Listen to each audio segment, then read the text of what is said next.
The Ginger Jesus is here. I've come to talk referring to you as the Ginger. Do you know how many complaints I get for that?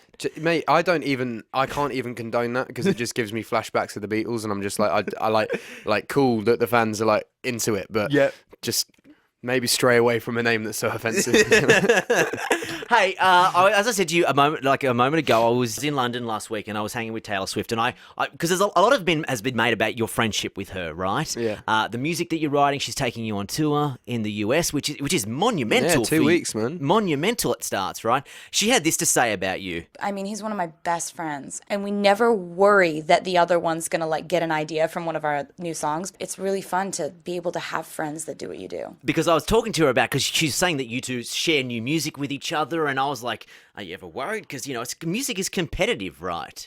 I think she's at the peak of her game, so she's so high in her game. Like, she just runs stuff on the country scene and runs stuff on the pop scene and runs stuff on the live scene, and from the songwriting scene she runs stuff, and like there aren't many people that can kind of touch her.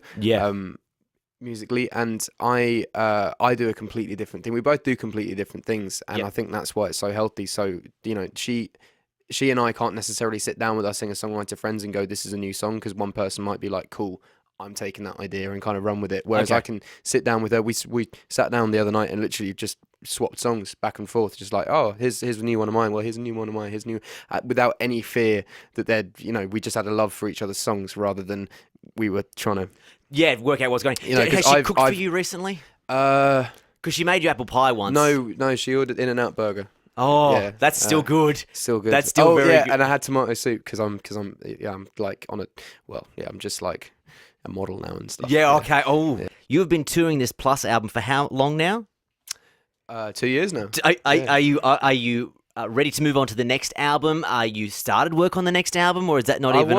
I was, and then things started kicking off in America, and I'd hate to release the second album and not give the first album enough of a chance over there. Yep. Yeah, so I'm gonna do this Taylor tour, and then once that's done, kind of draw a line under everything. Yeah, right. I think that's a healthy amount. Have you got any ideas for the second record? It's pretty much there. It's pretty much there, but I've got 6 months to add to it, which is healthy as well. Are you nervous? Because this album, let's be honest, has been phenomenally successful, and there's always that second album itch that can plague artists, and they can be so nervous about that second record. Well, I did most of the second record while I was doing the first, so hopefully there's the same sprinkle of whatever was on the first on this one. Yeah, I don't know. I think most people's second records don't work because they get complacent and they think, oh, because it worked last time, that was down to me, and they sometimes move on from the people that really helped them. I think if you make a good enough product and work with the people that you've been working with and be nice to everyone still, then it will be successful. Like Adele smashed it because she just made.